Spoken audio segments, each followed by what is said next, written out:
a no parking zone essentially down there. And at 2 a.m., surveillance footage has him wandering around behind those restaurants, which has quite a few boats stored or docked behind the restaurant area. Shortly after 2 a.m., at 2:10 a.m., a Towboat USA boat GPS comes online because the boat's moving, and a Towboat USA boat heads would be north and then a little bit east before it is stuck on a sandbar there near the Jupiter Inlet. Our suspect, who did steal that vessel, then makes his way to the north side of the waterway, so he's now up by the lighthouse area, and then he starts making his way north on US 1, where Jupiter Police Department encounter him at roughly 3 in the morning. They have a conversation with him. They know about the Towboat USA boat, but they can't quite connect the pieces together in that case at that time. From 3 in the morning till about 1 p.m. yesterday, we don't really have a lot of knowledge of where he is. During the interview process, he said that he was sleeping on a vessel somewhere in the area. But we know around noon or 1 p.m. yesterday, our suspect arrives on scene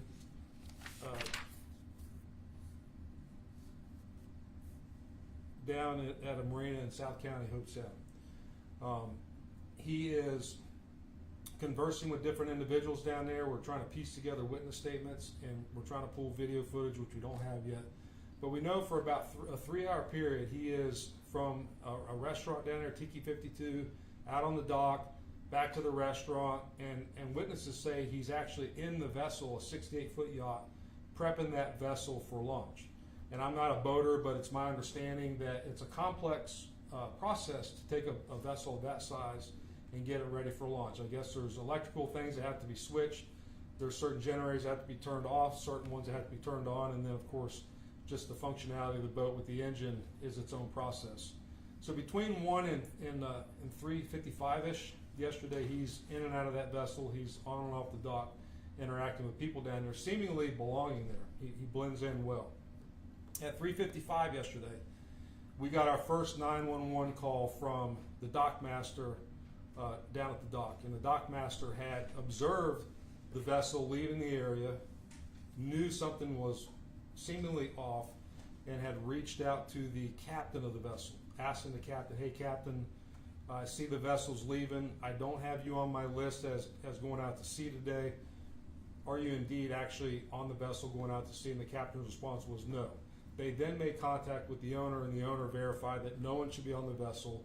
The vessel should be still at the dock. The 911 call came in. Of course, we started trying to piece it together because the information was really quite bizarre to us. We thought initially maybe the vessel was being repossessed, which we have occasionally. We found out that was indeed not the case. The vessel is actually paid for. And we started getting information about who may have been on the vessel. Our initial information, which turned out not to be the case, was that 2 Jamaican males had boarded the vessel.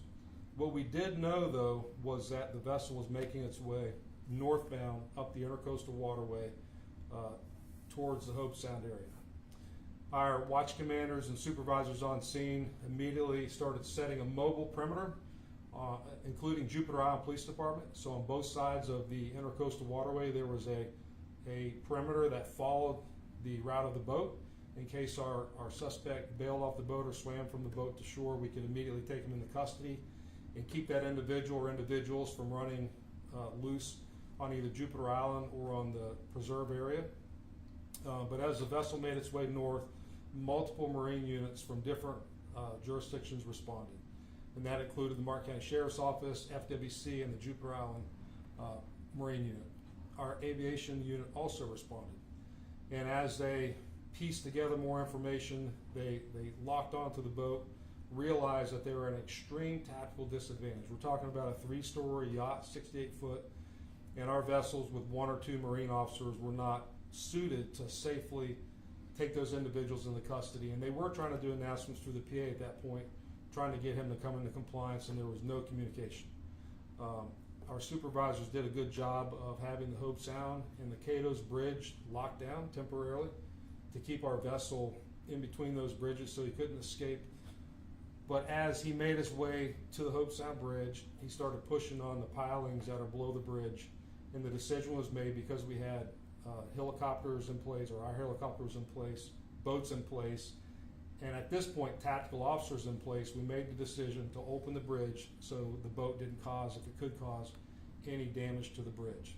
So the vessel then got underway northbound through the Hope Sound Bridge off of Bridge Road, made it about a quarter of a mile north of the bridge, and then for some reason, we're not sure why, it seems that the operator, the suspect, was unable to maneuver the vessel.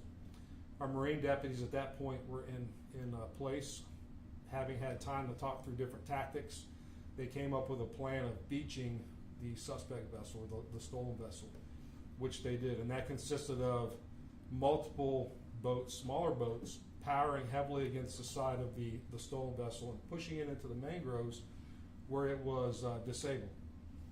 At that point, SWAT operators came from the bridge and from some local docks with tear gas and some breaching rounds, made their way to where the vessel was now pinned down by our patrol boats, and started making announcements trying to get our suspect to come into compliance, which he did not do. He was not complying, so gas was deployed. He eventually did come out and work his way to the front deck, where SWAT operators took him into custody, and then the vessel was cleared to make sure that there weren't two operators on there like we were told initially. I'm going to try to piece together a little bit about our suspect. Let me go back real quick. We did bring him to the sheriff's office, and right from the beginning he spoke a little bit of English, or at least he acted like he spoke a small amount of English. But of course we do know that he interacted with Jupiter Police earlier in the day, and we know he interacted with people in the dock, so we don't really believe him in that regard. He spoke a small amount of Spanish, but we also learned that he was Russian, of Russian descent, and spoke Russian. And he said he couldn't speak anything other than Russian. So we contacted Homeland Security. They brought in a Russian interpreter here to our office, and they sat down for an interview. During the interview, our suspect was caught in a multitude of lies. He, in our opinion, tried to feign that he was insane for a bit, and then he could answer questions that were more complex, and obviously stole a vessel that was difficult to steal. Through our investigation, though, we're trying to piece together exactly who is our suspect. I think I gave you the name last night, but let me reiterate it to you. Our suspect, our defendant now, is 29-year-old Nikolai Vilkov, who is a Russian national. Now, how did he get here? How did he end up in Martin County? We don't know, but we do know a little bit about his history. In November of 2022, Vilkov and his family flew from Turkey to Mexico. On December 13th of 2022, they made their way to the Mexican-Texas border and asked for asylum, and him and his family, his wife and child, were granted asylum and allowed to enter our country. From 2022 up until this year, we really don't know much about his movement within the country. We know we have a driver's license that shows that he's from Charlotte, North Carolina, and he said that he was recently from Charlotte, North Carolina. But the next time we see him or hear about him is April 30th of this last year, when his wife and child flew back to Russia from the United States. And then at some point, he made his way down here to Martin County. He has currently been charged with grand theft of a motor vehicle, $2.5 million vessel, aggravated fleeing and eluding, resisting arrest without violence, and we do expect more charges, like I said, from the boat theft. He will be charged with the boat theft from earlier in that day from down in Jupiter. So Jupiter Police Department's been up there. They've gotten their information. They're going to be filing for a warrant for his arrest. He is being held without bond in our facility over here. We have worked together with the FBI and HSI to try to piece together his life. Again, I've told you what I know about it. We've done our best to piece it together. We still have more work to do. Let me back up just a minute. We found no devices. He had no cell phone on him. He had no cell phone in the vessel that we were able to recover. So we know limited information about him. He's been lying to us. But what we do know is that he has an ICE detainer on him, and the next time he steals a vessel, if he does steal a vessel, it'll be back in Russia, not here in the United States. So he's been given an ICE detainer. When he serves his time here, he'll be deported out of our country. So with that, let me kick it over to you guys, and I'll try to answer any questions you have. Go ahead. Sheriff, do you know if he was working independently, or is that something you're still trying to figure out? So the question is, was he working independently? Of course, we have a lot of theories, and this is a theory only, but what we see here in South Florida is smuggling ventures. We know right now that the Texas border is locked down tight. The Mexican border is locked down tight. And we are expecting an influx of immigrant landings here in Florida. We've seen them. So a theory, not necessarily a true theory, but a theory is this vessel was being stolen and moved to the Bahamas for a smuggling venture. But we have not been able to verify that. Can you connect him to any other boat thefts? I know there was one at Riviera Beach. Can you connect him to any others right now? It's so early. The question is, can we connect them to any other boat thefts? And the answer is no, other than the one in Jupiter and then ours, where we're able to take them into custody. No, not at this time. And Sheriff, the one in Jupiter was the towboat U.S. of Palm Beach. That was Sunday, early Sunday, is that right? So it was Sunday night going into yesterday. So it was early yesterday morning. Hey, can you just go over again how you found out that he did steal that boat as well? Like, what set off the alarm bells for that one? Yeah, so the question is, how do we piece together the two stolen vessels? Jupiter Police Department had been called down, and they were investigating the theft of that boat. And they had gone and done a really good job recovering video surveillance from the square grouper. And then we know from the restaurants down there that his vehicle had actually been towed by the restaurants because it was left in a valet parking area. So Jupiter Police Department was building a good case. They had good video with our suspect on the docks down there. And so once we had him in custody, they called us immediately saying, that's our guy. We know he's the one that stole our vessel. And he was not on that boat when they recovered it. The question is, was he on the towboat when they recovered it? The answer is no. He had already somehow made his way to shore and was walking down the highway. Did he jump into the water and swim to shore? How did he make it from the water to US 1? The question is, how did he make it from the water to US 1? And the answer is, that's our assumption. We don't really know, but that's our assumption, yes. So once here, do you have any idea where he might have been staying? In a hotel, in a house? Did he have any sort of address in South Florida? So the question is, where was he staying in South Florida? His answer to us was that he was sleeping in his car. But we are actually coming to you all. If anyone here in our area knows about this individual, knows of any other boat thefts that are unique, if you know anything about it, please reach out to us. Our detective bureau will do a thorough investigation and try to track down who he is and what he was all about. So he told you he was sleeping in his car, so right now we don't know what his connections were to Martin County. The question is, he said he was sleeping in his car. Do we know any connections to Martin County? And the answer is, we don't know of any connections other than now he's a resident of Martin County living in our jail. And Sheriff, since coming to the U.S., does he have any criminal record that you guys have been able to dig up? So the question is, does he have any criminal record? And the answer is no. But this does highlight a problem that we've seen with immigration, illegal immigration specifically. We don't know what he did in Russia. We know he showed up on the Mexican border. He was allowed into our country, but we have no idea what his criminal history is overseas. So we could be dealing with a real bad guy or not, but we're just not sure. And talk about him, like this individual. I mean, it's not easy for just a random person to just get on a 3-story yacht and operate it and be able to go out intercoastal. If you can just describe what kind of person would do something like that. Yeah, so the question is, and the point is, it's not that easy for any individual to get on a vessel this size and operate it. And my response to that is, I could not get on that vessel. I know a little bit about boats, but I could not operate that vessel. The individuals that operate those vessels are boat captains. They've been to school. They understand maritime law. They understand how the thrusters and the boat works holistically. Again, there's all kinds of electrical inputs, outputs on that vessel. I'm getting way over my head, but there's a lot of things that go on that vessel that a normal person could not figure out how to operate. And somehow he was able to get on there, disconnect and connect, turn the vessel on, and head up the intercoastal. We were perplexed yesterday, by the way, as to why he didn't go southbound and out to Jupiter Inlet, right? That was just right around the corner. And now we know why. After the towboat got hung up on a sandbar down there, he knew not to go southbound because he got hung up down there, so he was headed northbound. Do you have any idea? No, go ahead. You're Do you have any ideas of where he was going? The question is, do we have any idea of where he was going? And the answer is, we have no idea where he was going. Our speculation and our fear was he was headed up to the St. Lucie Inlet and going over to the Bahamas, which we have seen as far as stolen vessels go. We know that he had the fuel capacity to do it. We were making tactical arrangements with the Coast Guard and AMO, Air and Marine Operations from the feds, to do an at-sea interdiction if need be.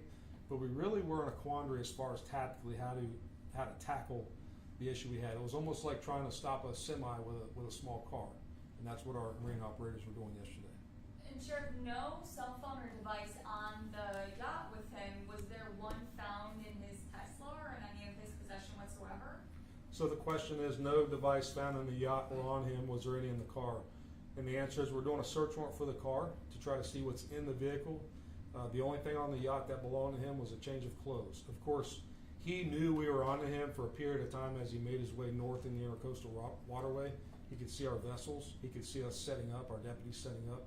So if he wanted to discard that, he could have easily discarded it, and we wouldn't have seen it. If you can, talk about the dangers of this guy operating the vessel. Obviously, he's not a captain. He had a lot of fuel on board as well. I mean, talk about the dangers that your deputies had to face, but also other people that could have been out in the water. So the question is, what kind of dangers could other people in the water face? And I would say catastrophic dangers. Yesterday I noticed paddle boarders and kayakers in the intercoastal waterway. The water was nice and glassy. It was beautiful out there yesterday. And they have no idea that the 68-foot yacht coming their way is operated by an individual that just stole it and clearly doesn't know how to properly operate the vessel. So we're glad no lives were lost. We're glad that he didn't hit anything other than barely hitting the bridge, and then our deputies, they put a hurting on him, pushing him back up in the weeds, but they had to do that. They couldn't just let that vessel continue to careen through our county and endanger people. Sheriff, the Blowing Rocks Marina, that is the one directly in front of Tiki 52, correct? Yes, the question is, the Blowing Rocks Marina is in front of Tiki 52. Yes, they're together. And so, talking, doing interviews with people in that area, did you get a sense, I think you mentioned language barrier, was he speaking English with the people in there? Was he drinking at the bar? What was he doing? So the question was, what was our suspect doing at Tiki 52, the Blowing Rocks Marina area? He says that he was actually sleeping on that vessel prior to stealing it, but we haven't confirmed that. But we know he interacted. We know he did drink some, and we're just not sure. They're extremely cooperative with us. They've been working with us from the beginning. In fact, they did a great job seeing something was wrong, calling us and giving us the information we needed. But they're waiting to get the video footage to our detectives so they can kind of piece through it. Was he speaking English with them? The question is, was he speaking English with them? And the answer is, we think so, but we're not sure. So you brought a translator in. Is he being cooperative? Is he giving information? I know you said you guys believe he's lying about a lot of things as well. So the question was, we brought a translator in. Did we think he was being cooperative or answering questions? He answered questions to a degree. He did admit to stealing the vessel, but nothing that was overly insightful for us. We want to know where you came from, why you stole the vessel, where were you going with the vessel, what were you going to do with the vessel, and those questions did not get answered properly. So also, Sheriff, it has to be difficult to, when it comes to his family, his wife and child are now back in Russia, so your opportunity to question them to understand maybe why they left or any of his behavior, that I would assume is limited. Have you been able to have any communication with them out there? So the question is, was it the ability to talk to the family members and get insight into our suspect? And the answer is, as of now, no. We would love it if we could make contact with them. They left legally, and my assumption is they could probably come back, but they're gone, and we're not sure why they left just prior to this. If there's a nexus to that, we're trying to piece that together. And what happens next? I know you say you have an ICE detainer on this guy. In terms of your investigation, like, what are we trying to do to piece together? Like, what will be going out in the waterway? You know, what else needs to happen?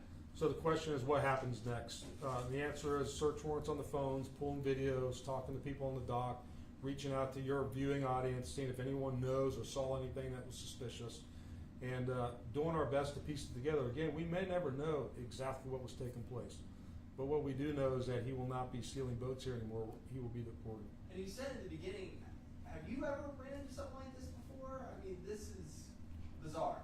The question is, have I ever run into anything like this? The answer is no. This was a first time for me, and it was quite exciting in a tactical way, trying to piece together what to do. Our SWAT operators train maritime vessel operations, but that's normally same size boat, doing boarding same size boat, not a small 20-foot boat against a 68-foot yacht.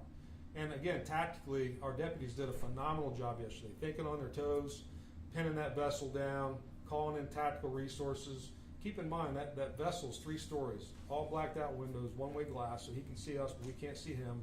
And if he had a weapon in there, which he did, but had he had a weapon in there, we would have been at a disadvantage as he took the first blow. But we had plenty of tactical guys out there to negate that, but it was at a disadvantage for sure.